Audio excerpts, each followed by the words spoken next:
All right, so this is a suggestion via Patreon. The name of the video is Life of a Male Concubine in the Roman Empire. Let's check it out. Guys, what?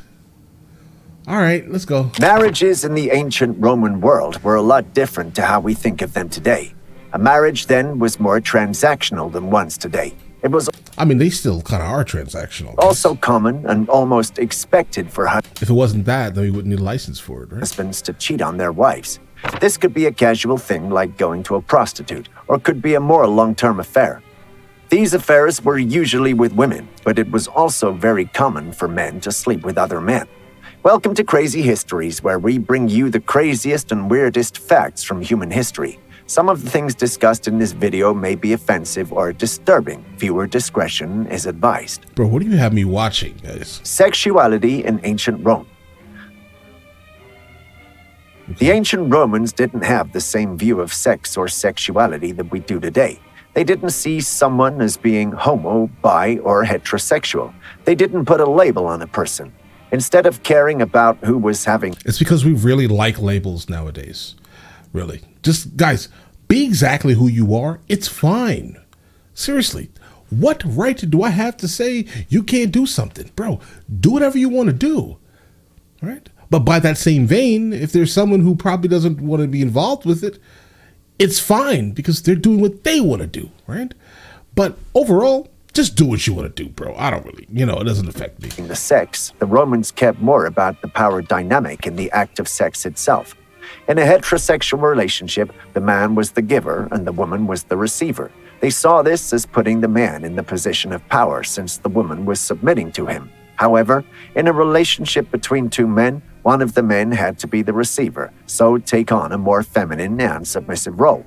One of the most common and accepted sexual relationships between two men was called pederasty. This was a relationship between an adult man called the Arestes and a teenage boy called the Eromenus. This wasn't just a sexual partnership, this was also a type of mentorship. They wouldn't have seen this type of age gap in a relationship as problematic like we would today. In fact, for members of the upper classes, a pederastic relationship was a sort of rite of passage. The boy was able to make connections that weren't just his father's and got to be the Spartans did that all day long, though, guys. Also, keep that in mind. Properly introduced to the senatorial class. When it came to the men in power, it was very common for them to have both male and female lovers, and neither was seen as cheating like we call it today. In a time period where contraceptives didn't exist and childbirth was the #1 cause of death for women, it was sort of a form of birth control for a man to sleep with someone other than his wife. At the very least, it was a way for a man to enjoy himself without putting his spouse at risk of death. In cases of homosexual relationships, it would have been expected for the emperor or whoever had the higher position to take the role of the giver, which was seen as the more powerful and masculine role. However, this wasn't always the case, and it always confused the Roman public when they chose to take on the submissive and what they saw as feminine role. Julius Caesar was a prime example of this. Even though he was the most powerful man in the world, he enjoyed being the receiver in relationships with men. This was the most confusing thing for the Roman citizens to think about. He was the man that turned Rome into an empire and held the most power in it. Why wouldn't he want to have the power in the bedroom too? Emperor Hadrian. Some people just like that, guys, right? Like if you think of like some of the most powerful people you will probably ever encounter, when it comes to like being with like a partner, guys, they're probably not going to be as powerful in that matter, right? Like I have a friend, an old friend, very old friend, and she has decided to basically give her life to a concept of wearing all black and leather and carrying and basically a whip for the most part, right? And I can tell you right now, the stories that she would occasionally have tell regarding the type of people that use her, I don't even know if that's a service, guys. Could be, right? They use that type of thing, right? That they're heavily involved in that. They tend to be like CEOs of major corporations, right? You have so much power in your daytime. Why would you Like you just so you like in your head you're just like, oh, I think I want to be extremely submissive. So they hire someone for their whip services, without me actually saying the actual word. Hopefully you guys understand what I mean here, right? And so yeah, I can only imagine someone with all that power. Yeah.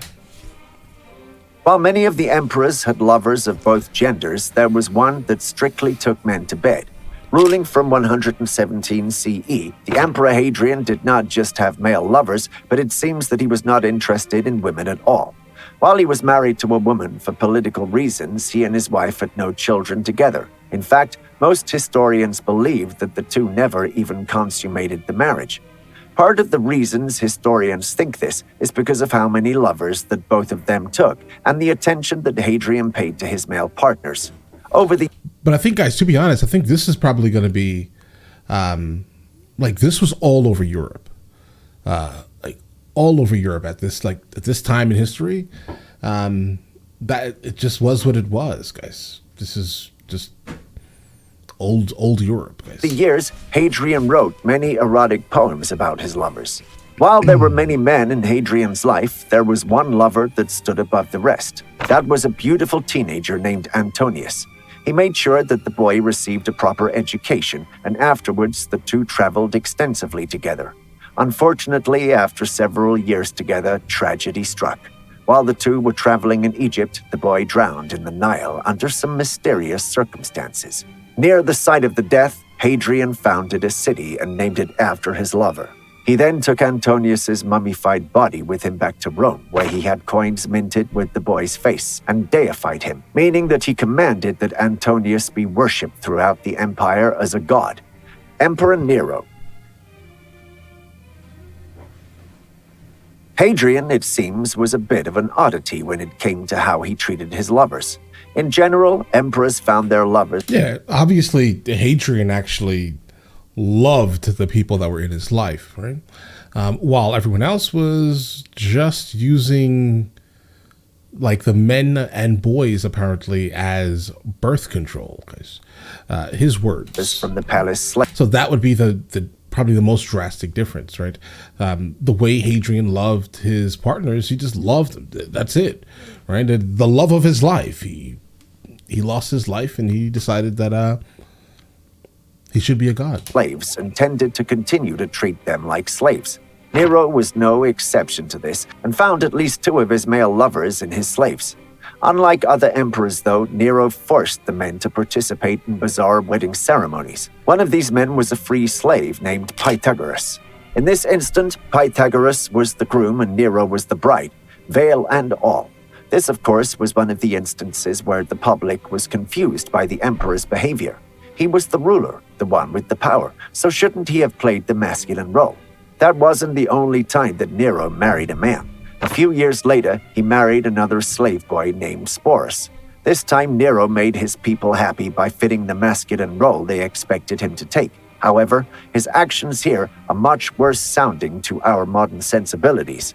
To make sure that the people knew that Nero was fitting into the powerful masculine role, he had the boy castrated.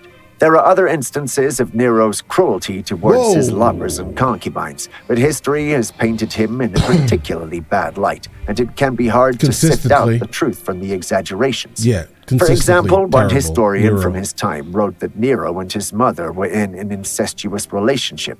This is certainly not true, but it's the type of thing that was commonly said about him after his death. Emperor Tiberius. What's funny is I didn't really know that about Nero. Tiberius was one... Like, I've never heard anything about him and his mother. Not Nero, at least. There are a couple other ones, yeah, but not Nero. One of the worst... Maybe I've been reading the wrong things regarding this era. Defenders for mistreatment of his lovers, if you can really call his concubines that. He's a prime example of an older man who liked to sleep with younger boys. So if sex acts against children is bothersome to you, you may want to stop the video now. Because of his attraction... Bro, just listen. Just don't say the words. That generally works on YouTube, guys, all right? Because I know this video is about to get limited massively. Attraction to children and the specific things he enjoyed doing with the young boys, he's now seen as one of the most sexually depraved of the emperors. Most of his actions took place outside of Rome, so some of Okay. the reports are sure to be exaggerated, but many are also sure to be true. Tiberius spent much of his time in private villas on islands in the Mediterranean. He had young boys brought to the islands to be his household servants and also to satisfy his sexual desires. It wasn't purely sex that he would demand from his young concubines, though. There were a number of gross things that he would have these young boys do. One of the worst things he did was train particular young boys to swim between his legs while he bathed. He then had them nibble on his genitals under the water. Still worse, he would take newborn babies from their mothers and hold them to his erect crotch to simulate holding an infant to their mother's breast. In addition to those terrible things, Tiberius did not just demand that the young boys sleep with him. He would also force them to sleep with each other in any number of groupings while he watched to get himself ready to perform the same acts. In general, the life of an emperor's male lover was not an easy one. Sure, there were perks to be had, like spending time with the most powerful person in the world and living in their lavish quarters. Right. The cons really outweighed the pros, though. Roman politics were often changing, so your partner may or may not be in power for much longer. Besides that, there were quite a few emperors that had some truly depraved fantasies, and no one could stop them from living them. Would the pros be worth it to you? Let us know down below. And then don't forget to like and subscribe for more crazy history videos.